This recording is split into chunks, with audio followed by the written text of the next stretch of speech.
నమస్తే, welcome to Gemini news. ఎక్కడైనా గుంతలు, దెబ్బతిన్న రోడ్లు కనబడితే అక్కడ ఆయన కారు ఆగుతుంది. శ్రమదానం పేరిట ఆయన సొంత ఖర్చుతో ఆ గుంతలను పూర్తి చేస్తారు. ఆయన హైదరాబాద్కు చెందిన బాలగంగాధర్ తిలక్. గొప్ప సంఘ సంస్కర్త పేరు పెట్టుకున్నందుకో ఏమో గానీ ఆయన అడుగుజాడల్లో నడుస్తూ ప్రజా శ్రేయస్సు కోసం స్వతహాగా పనిచేస్తున్నారు తిలక్. ఈయన గురించి పూర్తిగా తెలుసుకోవాలంటే ఈ స్టోరీ చూడాల్సిందే.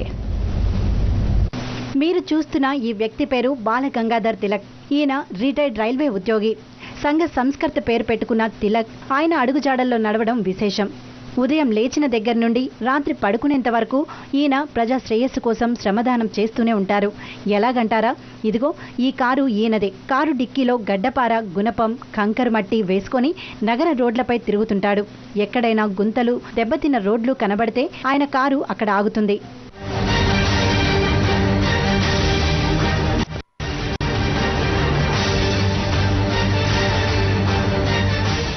ఆ దెబ్బతిన్న రోడ్లను శుభ్రం చేసి కంకరు పోసి గుంతను పూడ్చివేస్తారు.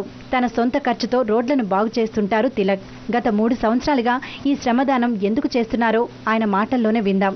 నేను ఈ శ్రమదానం అనే కార్యక్రమం 3 సంవత్సరాలు దాటిపోయింది. ఇప్పుడు 2010 జనవరిలో మొదలుపెట్టాను. నేను అసలు మొట్టమొదట ఒకసారి ఆఫీస్కి వెళ్ళేటప్పుడు కారులో ఆ ముందు రోజు రాత్రి వర్షం కురిసింది. ఈ గుంతలన్నీ నిండిపోయి ఉన్నాయి. కారు చక్రం గుర్తులో పడి ఆ నీళ్లు స్కూల్కి వెళ్తున్న పిల్లల మీద పడింది. ఆ స్కూల్కి పిల్లలు తీసుకొని తల్లిదండ్రుల మీద పడింది. నాకు చాలా బాధ కలిగింది. వాళ్ళకి సారీ చెప్తామని చూస్తే వాళ్ళు లెక్క చేయకుండా వెళ్ళిపోయారు. చాలా బాధ కలిగింది. అదంతా ఆలోచనలో ఉండిపోయాను నేను. మొన్ననాడు ఒక 6 లారీస్ అంటే 300 మీటర్ల దూరం ఉంది. ఆ రోడ్ అంతా మొత్తం అంతా అలాగే ఉంది. ఆ స్కూల్ పిల్లలు రోజు ఆ రోడ్లో వెళ్తూనే ఉంటారు. రోజు ఇలా జరుగుతుంది కదా అని నాకు అనిపించి నేను దాన్ని ఒక 6 లారీస్ తెచ్చి నా డబ్బులు పెట్టి నేను పూర్తి చేశాను. వాళ్ళు చాలా హ్యాపీ. అప్పుడు మా పిల్లలు ఆగి, ఆ తల్లిదండ్రులు కూడా ఆగి చాలా రోజు మా మీద రోజు పడుతున్నాయండి. అందుకని నేను మీ కారులో మీరు వెళ్తున్న పడినా కూడా మేము చూడకుండా వెళ్ళిపోయాం. అలాగా ఇది మాకు మామూలు ప్రతిరోజు ఈరోజు నేను సంతోషంగా ఉందన్నారు. నాకు కూడా చాలా ఆనందం అనిపించింది. ఈయన ఒంటరిగా అస్తవ్యస్తంగా ఉన్న రోడ్లను బాగు చేస్తుంటారు. గతంలో శని, ఆదివారాలు మాత్రమే ఈ పని చేసేవారు. తరువాత తన సేవ పూర్తిగా ప్రజలకే అంకితం చేయాలని భావించి రిటైర్మెంట్ తర్వాత ఇన్ఫోసిస్లో చేసే జాబ్ని కూడా మానేశారు. తన జీవితం శ్రమదానానికే అంకితం చేసేశారు తిలక్. తిలక్ చేస్తున్న ఈ పనిని చూసి తమ వంతు సాయం చేయాలని ఎవరైనా భావిస్తే ఆయన పనిచేసే చోట ఆ ప్రాంత ప్రజలు ఆయనకు పనిలో సహాయం చేస్తారు.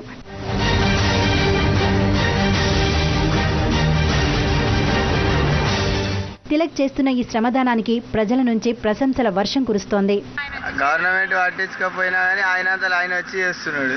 చాలా పద్ధతి చాలా మంచిగా ఉంది ఆయనది. మాకు నచ్చింది. మేము కూడా ఆయనతో పాటు సాయం చేస్తున్నాం. సో నేను కార్వాన్లో ఉంటాను మేడం. 2 months నుండి సార్ హైదర్స్ కోట్ బండ్లగూడ సన్ సిటీల ఏరియాలో హైవే రోడ్ పనులు చేస్తున్నాడు. వర్షాలు పడ్డప్పుడు ఈ వాటర్ గుంతలు ఉన్నప్పుడు తన సొంత శ్రమదానం చేస్తున్నాడు.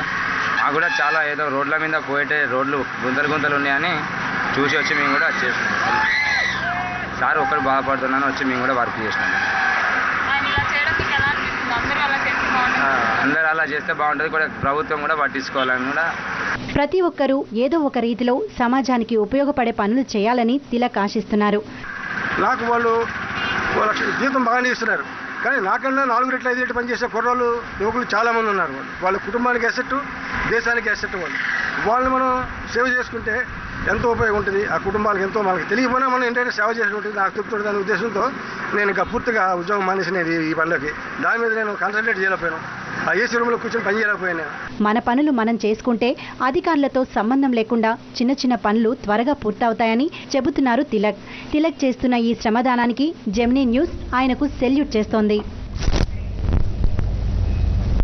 శ్రమదానం చేస్తూ సమాజానికి సేవలు అందిస్తూ పలువురికి ఆదర్శప్రాయంగా నిలుస్తున్న ex consultant of infotech and retired railway engineer Balagangadhar Tilak గారు మనతో ఉన్నారు.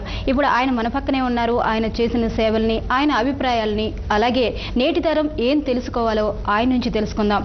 మీరు మాకు స్క్రీన్పై స్క్రోల్ అవుతున్న నెంబర్లకే డయల్ చేసి ఆయనతో మాట్లాడొచ్చు. నమస్కారం సార్. నమస్కారం అండి. సార్, ఈ రోజుల్లో మనం చూస్తున్నాం ఎవరి పని వాళ్ళు చేసుకోవడానికే భారంగా ఉన్నటువంటి రోజులు. మన ఇంట్లో పని చేసుకోవడానికే ఇంకొకళ్ళ మీద డిపెండ్ అవుతున్నటువంటి రోజులు, లేదా మన ఇంటి చుట్టూ లేదా మన గల్లీలో కూడా ఎవరూ పట్టించుకున్నటువంటి పరిస్థితి. అలాంటి ఈ కాలంలో మీరు ఎంతో ఉన్నత స్థాయిలో విధులు నిర్వర్తించినటువంటి వ్యక్తి. మీకు ఇలాంటి సేవలు చేయాలనే ఇన్స్పిరేషన్ ఎలా కలిగింది? మొదట అసలు మీరు ఈ కార్యక్రమంలో పూనుకోవడానికి కారణాలేంటి? మన సమాజంలో మంచి వాళ్ళు చాలామంది ఉన్నారండి, చాలా గొప్ప కార్యక్రమాలు చేపడుతున్నారు. వాళ్ళు అయితే ప్రజల దృష్టిలో ఎక్కువగా కనిపించడం లేదు. ప్రతిరోజు టీవీలో వేరే వేరే విషయాలు, దోపిడీలు, అవి కనిపిస్తున్నాయి. కానీ ఇవి మంచి పనులు చేసేవాళ్ళు చాలా NGOs అవి చాలా చేస్తున్నారు. అవి నాకు చాలా మంది తెలుసు. నేను ఈ డ్యూటీకి వెళ్ళేటప్పుడు చెప్పాను, ఒకసారి నీళ్ళు వచ్చింది, ఆ గుంటల్లో నీళ్ళు వాళ్ళు పిల్లల్ని స్కూల్కి తీసుకెళ్ళి ఆడవాళ్ళ మీద పడితే నాకు చాలా సిగ్గు అనిపించింది. అది తప్పించాలంటే చిన్న గుంట పూర్తి చేస్తే పోతుంది అట్లా అని పూడ్చిన తర్వాత అక్కడి నుంచి వాళ్ళు చాలా అలా మాట్లాడే విధానం నాకు చాలా సంతోషం కలిగించింది. నా జేబులో డబ్బులు ఖర్చు నాకు బాధ అనిపించలేదు. అలాగనే తర్వాత కూడా యాక్సిడెంట్స్, ఇప్పుడు నాకు ₹1,00,000 జీతం ఇస్తున్నారు. వాళ్ళు 30 రోజులు కూర్చుంటే నేను అంత సంపాదిస్తున్నాను. ఆ మొత్తం జీతం బయటకెళ్ళి నాకన్నా ఎక్కువ చాలా సంపాదన చేసేవాళ్ళు యువకులు చాలామంది ఉన్నారు. వాళ్ళు ఈ యాక్సిడెంట్ వల్ల కాలు కానీ చేయి కానీ పోవటం అవి జరిగినప్పుడు ఈ మొత్తం జీతం 30 రోజులు సంపాదించింది బయటకెళ్ళి వాళ్ళకి ఇచ్చి కూడా వాళ్ళ కుటుంబాన్ని మనం సపోర్ట్ చేసి మనం సహాయం చేయాలి. ఆ కుటుంబాన్ని ఆదుకోలేము మనం. ఒక్కొక్కసారి మనం ఏ టైంలో ఇంట్లో బయలుదేరామనే దాన్ని బట్టి ఆధారపడి ఉంటుంది. ఆ రాహుకాలం యమగండం అంటారు చూశారు. మన అదృష్టం బాగుంటే ఆ గుంట్లో పడి ఏదో చిన్న దెబ్బ తగులుతుంది, లేచిపోతాం, ఏదో ఆయింట్మెంట్ రాసుకుంటే సరిపోతుంది. దురదృష్టం ఉంటే వెనక ఏదైనా వెహికల్ వస్తే మీద నుంచి వెళ్ళిపోవడం, కాలు పోతుందో, చేయి పోతుందో, ప్రాణం పోతుందో ఆ భగవంతునికి తెలియాలి. మనం కళ్ళ ముందు నేను చాలా చూశాను. చూసి చలించిపోయేవాడు. అటు కూడా చూడబుద్ధి చేసేది కాదు. అంటే ఇలా జరగకుండా ఏం చేయాలనేది నన్ను వేధిస్తుండేది ప్రశ్న. ఈ గుంట లేకపోతే ఇది జరిగి ఉండేది కాదు. అంటే చాలా యాక్సిడెంట్ జరిగినప్పుడు గుంట వల్ల జరిగిందనే విషయం కూడా చాలా మంది గమనించడం లేదు. వెళ్తూ ఉంటారు, గుంట కనిపిస్తుంది, బండి ఇలా పక్కకి తిప్పుతారు, ఈ లోపల స్పీడ్గా వచ్చే కారు వాడిని గుద్దుతుంది, కారు గుద్ది వెళ్ళిపోయింది, పొగర కారు వాడికి అంటారు. అంతవరకే గుంట వల్ల ఉంది కారణం. తర్వాత గుంటలో పడిపోయి ఏదైనా ప్రమాదం జరిగినప్పుడు మన సమాజంలో చాలా మంచి వాళ్ళు ఉన్నారు. వాళ్ళు హాస్పిటల్కి తీసుకెళ్తారు, సకల సేవలు చేస్తుంటారు, తిరుగుదల, భోజనం, క్యారేజీలు అన్ని పట్టుకెళ్ళి చాలా చేస్తారు. కానీ చిన్న గుంట పోర్చడం వల్ల వాళ్ళకి ఈ కాలు బాధ, సమయం, డబ్బు ఖర్చు ఇవన్నీ కూడా మనం ఆదా చేయొచ్చు.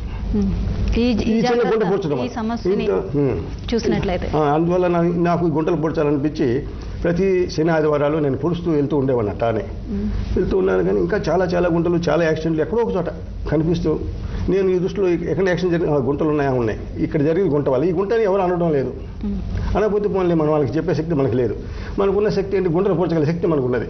సరే, ఆ ఉద్యోగం మానేసి 30 days సంపాదించి మొత్తం ఇచ్చినా కూడా ఆ కుటుంబాన్ని మనం సపోర్ట్ చేయలేము.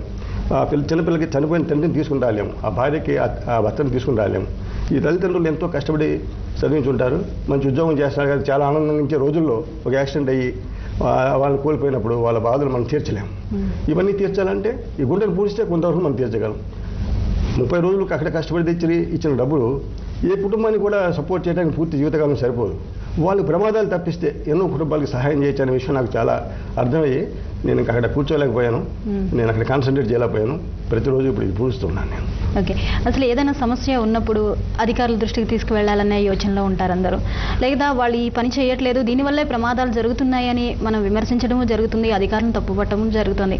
మనం ఏం చేయాలి అనేది ఆలోచించేవారి సంఖ్య, మీలా ఆలోచించేవారి సంఖ్య చాలా తక్కువ. అది వాళ్ళ దైనందిన జీవన విధానం వల్ల కావండి, ఇంకోటి కానివ్వండి. కానీ మీరు ఇంత కష్టపడి వీకెండ్స్ అంటే ఎంజాయ్ చేయాలి అనుకునేటటువంటి వాటికి సమయాన్ని కేటాయించాలి అనుకునేటటువంటి రోజులు, కానీ మీరు పూర్తిగా సమాజ సేవకు అంకితమయ్యారు. మరి నేటి తరం ఎలాగా ఇన్స్పైర్ అవ్వాలంటారు?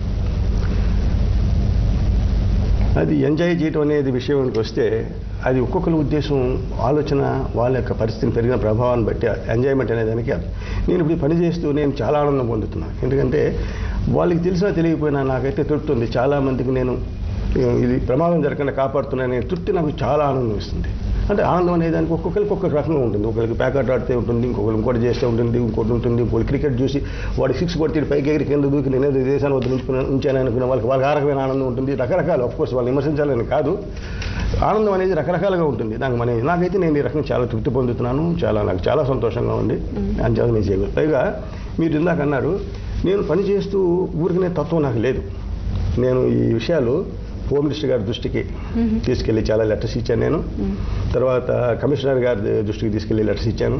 కమిషనర్ గారు స్పందించి ఇప్పుడు ఈ కార్యక్రమానికి కావాల్సినటువంటి కంకర, ఈ రోజున నేను చేసిన బ్యాలాస్ట్ ఉంది, తార్ డాంబర్ అంటారు, తార్ మిక్స్డ్ గ్రావెల్, ఆయన ఎక్కడ కావాలంటే అక్కడికి నాకు అరేంజ్ చేసినారు. శ్రీమన్నారాయణ గారు అని చెప్పేసి ఒక JHMC సూపరింటెండెంట్ ఇంజనీర్ ఉన్నారు.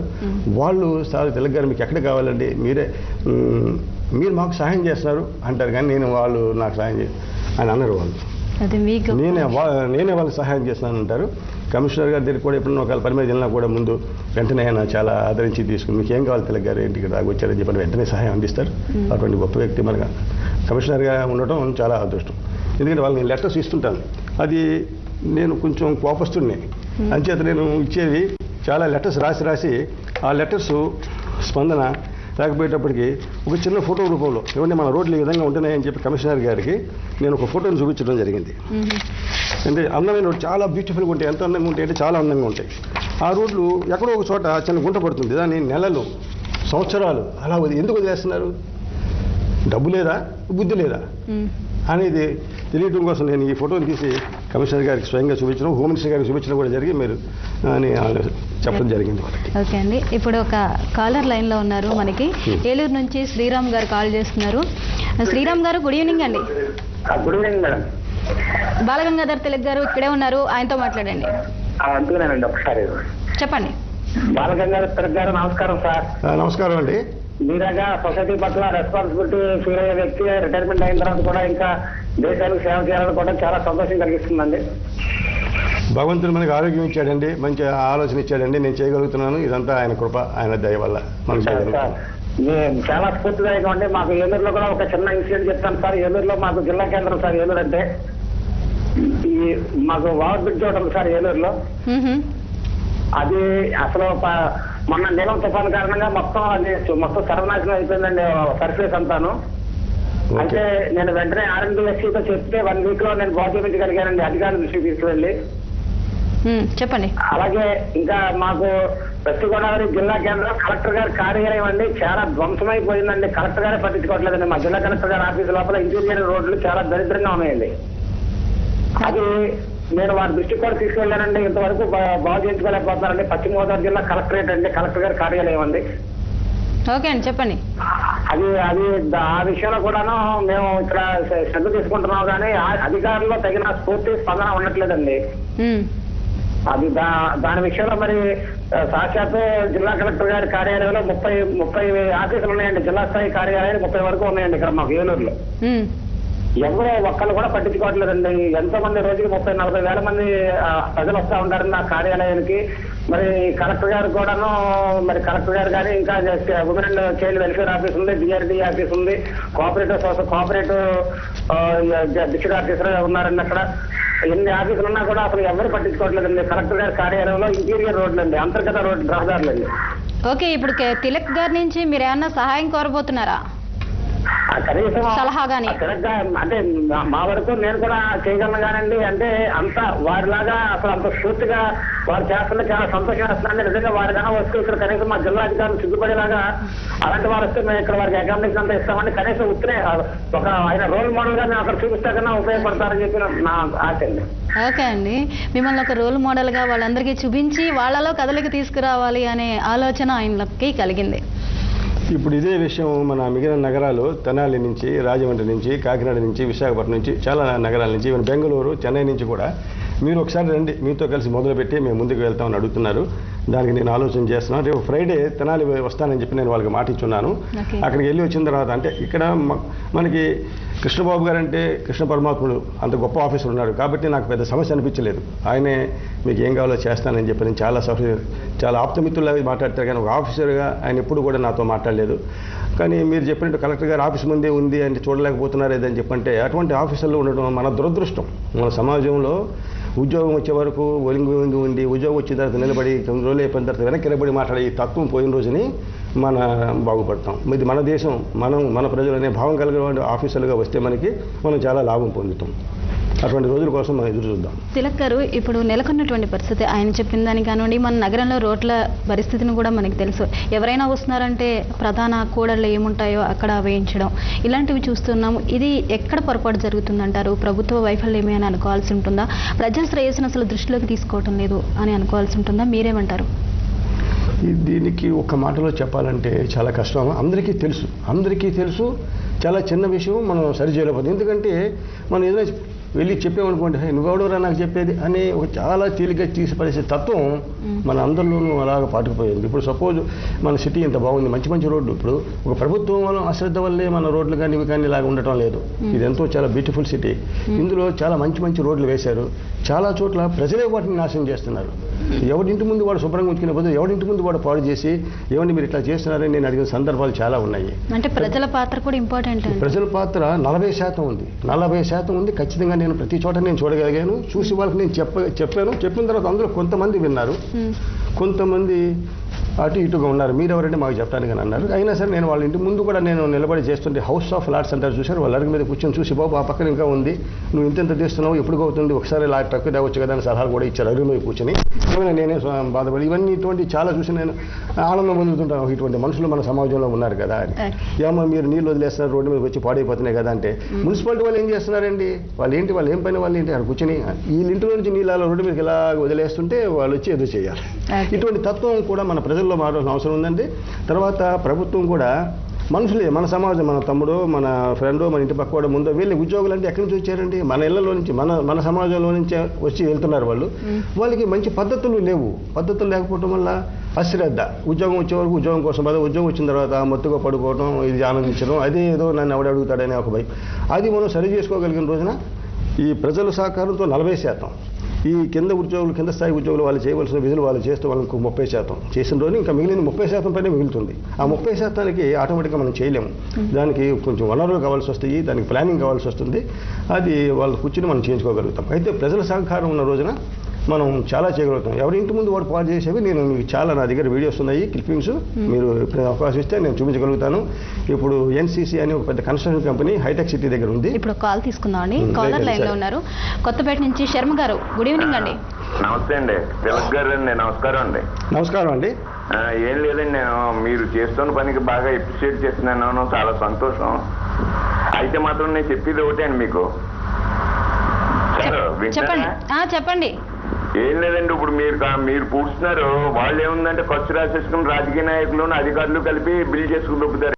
అది కూడా మీరు కొంచెం ఆలోచించాలండి. మీరు చెప్పింది చాలా వాస్తవం అండి. దానికి కాబట్టి నేను చెప్తున్నాను సార్, అది మీరు ఇంకా చేసే ఉద్దేశం ఏమైనా ఉన్నట్టయితే ప్రజాసేవ, పర్సనల్ గా ప్రైవేట్ వర్క్లు ఏమైనా ఉన్నాయనుకోండి, లేని వాళ్ళు ఉన్నారనుకోండి, అలాంటి వాటికి ఏమైనా కార్యక్రమం మనం చేస్తే బెటర్ అండి. అంతేగాని గవర్నమెంట్ ప్రాపర్టీని మనం కనుక చేసుకుంటే వాళ్ళు బిల్ చేసుకు దొబ్బుతారండి. ఇది మనం కూర్చుని చర్చించుకుని ప్రతి ఊరికి గ్రామ కమిటీ అంటున్నారు. మనం ఎక్కడికో దేశాన్ని వదిలించాలంటే దేశం అంతా పరిగెట్టక్కర్లేదు, వేల కిలోమీటర్ పరిగెట్టక్కర్లేదు. మన వీధి, మన రోడ్డు, మన ఊరు మనం బాగు చేసుకోగలిగితే అయితే మనం కూర్చొని మాట్లాడుకుని మన సమస్య ఏమిటి అని మాట్లాడుకుని మనం సక్రమంగా ఆలోచన చేద్దాం, సక్రమంగా పనులు చేసుకుందాం రోజు ఈ సమస్యలన్నీ కూడా మట్టిమాయం అయిపోతాయండి. కాకపోతే ఎక్కడికక్కడ ప్రతి వాళ్ళు దేశాన్ని ఉద్ధరించాలి, దేశం అంటే ఎక్కడో, దేశం అంటే మట్టి కాదు అని మహానుభావుడు ఎవరో చెప్పారు. ఎక్కడో ఉంది దేశం అంటే, ఎక్కడ కాదు, మన ఇంటి ముందు మన బాగుందా, మన ఇంటి పక్కన మన వీధి మనం సరి చేసుకోండి చాలు, మొదలు పెట్టండి వేళ నుంచి. అది మొత్తం ఊరు బాగుపడుతుంది. అందరూ కలిసి ఉపక్రమించి ఏ ఊరు కావు, ఏ వీధికి ఆ వీధి సరి చేసుకుంటే మొత్తం దేశం అంతా బాగుపడుతుంది. ముఖ్యంగా ఈ రోడ్డుకి సంబంధించిన విషయంలో వస్తే ప్రతి కిలోమీటర్కి ఒక 2 కానీ 3 కానీ వాలంటీర్స్ వచ్చి మనం సరే ఈ వీధిలో ఏముంది, ఇబ్బందులు ఏమున్నాయి, ముఖ్యంగా రోడ్డుకి సంబంధించిన విషయం నేను మాట్లాడుతాను, దాని గురించి నేను చెప్తున్నాను. ఉదాహరణకి ఒక చిన్న లారీ వెళ్ళేటప్పుడు, ఏదో ట్రక్ వెళ్ళేటప్పుడు మన భవనాల నిర్మాణాల కోసం సామాన్ తీసి వచ్చిన రాళ్ళు ఏవో పడి ఉంటాయి రోడ్డు మీద. మనం పగలు వెళ్ళేటప్పుడు వాటిని చూసి కనిపిస్తాయి, పక్కకి తప్పులు వెళ్ళిపోతుంటాం బైకులు వెళ్ళేవాళ్ళు వాళ్ళను. రాత్రులు మన కోసం వచ్చే మిత్రులు కానీ మనకు కానీ ఒక్కోసారి పరిచయం కనిపించవు, రాత్రులు అయితే యాక్సిడెంట్ అవుతాయి. అంటే పగలు చూసినప్పుడు ఈ కిలోమీటర్ ఒకరిద్దరు బాధ్యత, ఈ కిలోమీటర్ మాది అని అనుకుని ఇవాళ ఇక్కడ రాళ్ళు పడ్డాయి దీని మీద వెంటనే దాని కాలుతో మనం ఎందుకు వంగోవాలనుకుంటే కాలుతో పక్కకు దూస్తే కూడా పోయి ఎవరికి ప్రమాదం జరగకుండా ఉంటుంది. ప్రమాదం జరిగిన తర్వాత వాళ్ళని మనం హాస్పిటల్ తీసుకెళ్ళి సపరీలు చేసి ఓ క్యారేజీలు మూసి అన్నీ చేసి ఏదో సేవ చేసామనుకునే బదులు జస్ట్ ఒక 2 నిమిషాలు ఎలాగంటే వాళ్ళకి సమయం ఆదా అవుతుంది, ఆ నొప్పి వాళ్ళు భరించక్కర్లేదు, ఆ ఖర్చు వాళ్ళు భరించక్కర్లేదు, ఎన్నో సహాయం చేసినట్టు అవుతాం. ఇది వాడు ఎవరో చూసి మనం మెచ్చుకోక్కర్లేదు, ఎప్పుడు సర్వేశ్వరుడు భగవంతుడు మనం గమనిస్తూనే ఉంటాడు. ఆ విషయం నమ్మి మనం ముందుకెళ్ళి మనం చేసుకుంటే మనం చాలా మంచి పనులు చేసుకోగలుగుతాం. ఓకే అండి, మరో కాలర్ లైన్ లో ఉన్నారండి, హైదరాబాద్ నుంచి మనోహర్ గారు. మనోహర్ గారు గుడ్ ఈవినింగ్ అండి. హలో, గుడ్ ఈవినింగ్ అండి. గుడ్ ఈవినింగ్ అమ్మా. తిలక్ గారితో మాట్లాడండి. చెప్పండి. టీవీ వాల్యూమ్ మ్యూట్ లో పెట్టి మాట్లాడండి మనోహర్ గారు. టీవీ వాల్యూమ్ మ్యూట్ లో పెట్టి డైరెక్ట్ గా ఫోన్ లో మాట్లాడండి. హలో, చెప్పండి. హలో గంగాధర్ గారు. నమస్కారం మనోహర్ గారు. నమస్కారం సార్. మీరు చేస్తున్న పనికి చాలా చాలా సంతోషం అండి. నాకు సంతోషం అండి. సార్, మిమ్మల్ని నిరుత్సాహపరిచే వాళ్ళు కూడా ఉన్నారు. చెప్పండి. ఏవేవో కారణాలు చెప్తూ నిరుత్సాహపరిచే వాళ్ళు కూడా ఉన్నారు, కానీ మీరేం నిరుత్సాహపడద్దు. ఒక్కొక్కళ్ళు ఒక్కొక్క పనిని చేపడుతూ ఉంటారు కనుక ఆ పనిని మీరు ముందుకు తీసుకువెళ్ళండి సార్. ఇప్పుడు ఇంతకుముందు ఒక కాలర్ అన్నారు ఏమిటంటే వాళ్ళంతా వాళ్ళు బిల్ రాసుకుంటారు అని చెప్పని. అట్లా అనుకుంటే మీరు ఏ పని సాధించగలరు. కనుక మీరు చేస్తున్న పని చాలా మంచిది. మీరు పేరుకు తగ్గట్టుగా లోకమాన్యులు కనుక మీకు మా అందరి సపోర్టు డైరెక్ట్ గానో ఇండైరెక్ట్ గానో ఉంటుంది సార్. సార్, మీ అభిమానానికి చాలా కృతజ్ఞతలండి. తర్వాత ఇందాక వారు చెప్పినట్టు పేదవాళ్ళకంటే నేను ఇవాళ పోస్టింగ్లో ఫేస్బుక్లో పెట్టాను. మనం ఈ సమాజాన్ని నాశనం చేసేది, పాడు చేసేది దుర్మార్గులు కాదు, చెడ్డవాళ్ళు, మంచి వాళ్ళ మంచితనం వల్ల నాశనం చేస్తారు. ఎలా నాశనం చేస్తారో వివరిస్తూ నేను ఒక చిన్న కథ రాశాను ఈవేళ. అందులో అది మీరు చదవచ్చండి. ఏంటంటే జాలి గుణము, దయాగుణము. ఎవరు మన దగ్గరకు వచ్చి అడుక్కుంటారు, చిన్నపిల్లలు, వాళ్ళు చింకిరి బట్టలతో ఉంటారు, పట్టణానికి పోయి కళ్ళల్లో తేలిపోయి ఉంటారు. మనం చూసి జాలిపడి ₹1 ఇస్తాం. ఆ రూపాయి దేశాన్ని ఎంత నాశనం చేస్తుందనే విషయం నేను వివరిస్తూ నేను ఇవాళ కథ చేశాను. మనం ఇచ్చే ఆ రూపాయి, సపోజ్ మీకు అర్థమయ్యేటట్టు చెప్తాను. మనం ట్రైన్లో ఒక పెట్టెలో 100 మంది ఉన్నాం అనుకుందాం. 100 మంది ఉన్నప్పుడు 100 మంది ధర్మాత్ములు దానం చేసేవాళ్ళు ఉండరండి. దయాగుణం గలవాళ్ళు, చేయాలనుకునే వాళ్ళు, పుణ్యం వస్తుంది, పురుషార్థం వస్తుంది వాళ్ళు ఎవరు వచ్చి అడిగినప్పుడు 110 మంది వేశారనుకున్నాం. 10 మంది ₹10 వేస్తే ఒక పెట్టెలో ₹10 కానీ వస్తాయి. ఈ లోపల కొత్త జంట ఉన్నారు, కూడా మంచి సంతోషంలో ఉంటారు. వాళ్ళైతే ₹10 లెక్క లెక్కనే వేస్తుంటారు. అంటే ఒక పెట్టెలో యావరేజ్ అంటే తీర్థయాత్రలకు వెళ్ళే వాళ్ళు కూడా పుణ్యం వస్తుందని వాళ్ళు 5-10 వేస్తుంటారు. ఈ విధంగా ఒక ₹20-30 వస్తాయండి ఒక పెట్టెలో, ఒక చిన్న బెగ్గరికి. అలాగా అతను ఒక ట్రైన్లో 20 పెట్టెలు ఉంటే 20 పెట్టెల్లోనూ వెళ్ళలేడు, 2-3 పెట్టెలకు వెళ్తుంటాడు. అంటే ఒక ట్రైన్ దగ్గర సుమారు ఒక ₹50 వరకు సంపాదించగలుగుతాడు. ఒక స్టేషన్లో, సికింద్రాబాద్ స్టేషన్లో 100 ట్రైన్స్ ఉన్నాయంటే 100 ట్రైన్ దగ్గరికి వెళ్ళలేడు, 10 ట్రైన్స్ దగ్గరికి వెళ్తాడు. 10 ట్రైన్స్ దగ్గర సుమారు అతను ఒక రోజు సంపాదించేది మీరు ఆశ్చర్యపోతారు. మనం ₹1 ఇచ్చామనుకుంటున్నారు, ₹500 సంపాదిస్తున్నాడు. ఇది ఏమైపోతుంది? వాళ్ళు they are on the grip of the big leaders. ఎందుకంటే 10 సంవత్సరాల క్రితం ఈ విధంగా బెగ్గింగ్ వచ్చిన వాడు వాళ్ళ లీడర్, వాడికి వీళ్ళంతా వాళ్ళకి సమర్పించుకుంటే వీరికి 20-10 ఇస్తాడు, వీళ్ళ తిని బతుకుతారు. వాడు తీసుకుని వెళ్ళి మన సమాజంలో చాలా గర్వభంగా వాడు మెంటర్ అవుతున్నాడు. వాడేనండి ఈ రేపులు చేసేది, ఈ చైన్ స్నాచింగ్ చేసేది, ఇవన్నీ అంచే దయించి ఇందాక ఆయన చెప్పాడు దయాగుణం ఉండండి పేద పిల్లలకి ఇవన్నీ చెప్పని మనం అక్కడే తప్పు చేస్తున్నాము. అది ఇవ్వటం వల్ల చాలా నష్టం చేస్తున్నాం, దేశాన్ని నాశనం చేస్తున్నాము. చాలా అనాథ శరణాలనే చాలా NGOs ఉన్నాయి. ఇది మన దానం ధర్మం చేయాలనుకుంటే NGOస్కి ఇచ్చి వాళ్ళ మీద కూడా నిఘా పెట్టి ఖర్చు సరిగా జరుగుతుందో లేదని చూసి మనం సమాజాన్ని మనం చాలా ఉద్ధరించుకోవచ్చు. కానీ ఒక 10 మంది దగ్గర చెప్పినప్పుడు అందులో 10 మందిలో కూడా ఎందుకయ్యా అని తీసి పడేస్తారు. మిగిలిన 9 మంది కూడా ఆ మాట వినేస్తున్నారు. అక్కడ మనం నష్టపోతున్నాం. ఆ ఒక్కడి వల్ల నష్టం ఉంది. ఎవడయ్యా వింటాడనే వాడు మొట్టమొదటి దొంగ. విని ముందుకు వెళ్ళి చేద్దాం, మనం చేయగలిగింది మనం చేద్దాం. తప్పనిసరిగా మనం మన సమాజాన్ని మోసుకోగలం. మంచి మనం better India, we can build better India అనే నమ్మకం, చాలా విశ్వాసం నాకుంది. ఓకే అండి. నెక్స్ట్ కాలర్ బోధన నుంచి సత్యనారాయణ గారు. నమస్తే అండి. నమస్తే మేడం. తిలక్ గారితో మాట్లాడండి. సార్ నమస్కారం. సార్ నమస్కారం అండి. సార్ బాగుంది సార్ ప్రోగ్రామ్, ఇది కాన్సెప్ట్ కూడా బాగుంది. చెప్పండి. హలో తిలక్ గారు. చెప్పండి. నేను కూడా ఇట్లా చేస్తుంటాను సార్, సొంత డబ్బులతోనే. సంతోషం.